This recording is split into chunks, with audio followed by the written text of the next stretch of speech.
Gold, कैसे बात नहीं करें गोल्ड के बारे में, क्योंकि गोल्ड डे जब निफ्टी और सेंसेक्स नेगेटिव रिटर्न दे रहे हैं तो गोल्ड जो है वो डबल डिजिट, वो भी 48-49% एक साल का रिटर्न रहा है। गोल्ड और सिल्वर दोनों बड़े ही तेजी दिखा रहे हैं। उसमें अभी क्या रणनीति रखनी चाहिए? आई मीन लोग काफी अट्रैक्ट हो रहे हैं गोल्ड की तरफ कि अब इसमें मुझसे ये सवाल पूछा जा रहा है कि हम सिप बंद करके गोल्ड में इन्वेस्ट कर दें क्या, गोल्ड खरीद लें क्या, गोल्ड में ईटीएफ में ही निवेश कर लें क्या, क्या करें? गोल्ड आप कैसे देख रहे हैं गौतम?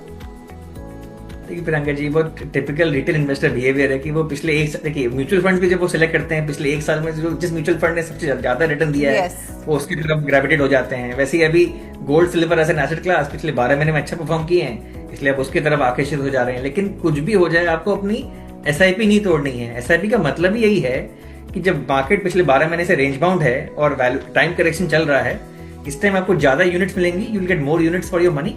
तो एसआईपी तो कभी रोकना ही नहीं चाहिए। स्पेशली एसआईपी तोड़ के कोई ऐसे अपसाइकिल दूसरे एसेट क्लास में घुस जाना जिसमें ऑलरेडी पिछले 12 महीने में इतनी तेजी आ चुकी है, इसको कहते हैं बिहेवियर गैप। बेसिकली जो इन्वेस्टर्स हैं ये एंटर करते हैं एट द पीक और the near term top and then they exit an asset class which is underperforming. लेकिन जो डिसिप्लिन्ड लॉन्ग टर्म इन्वेस्टर्स होते हैं, जो अपने फोकस से डाइवर्ट नहीं करते हैं और अपनी एसआईपी चालू रखते हैं and more importantly asset allocation में फोकस करते हैं। देखिए आपके ओवरऑल एसेट एलोकेशन में गोल्ड का 5 से 10% का एक स्पेस होना चाहिए, फिक्स्ड इनकम के लिए कुछ स्पेस होना चाहिए, इक्विटी के लिए स्पेस होना चाहिए। इक्विटी के अंदर भी म्यूचुअल फंड्स हो या पीएमएस हो या स्मॉल केसेस हो, उनके लिए अलग स्पेस होना चाहिए। आपको अपने ओवरऑल एसेट एलोकेशन पे फोकस करना है। In your financial asset allocation हर चीज का एक पर्टिकुलर रोल है।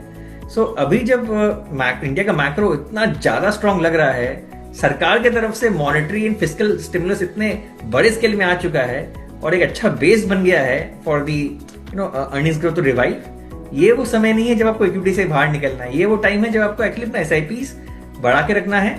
और अगर कोई फर्दर टिप आए because of some global factor, तो आपको अपनी लमसम बढ़ा के और निवेश करना चाहिए इक्विटी मार्केट में।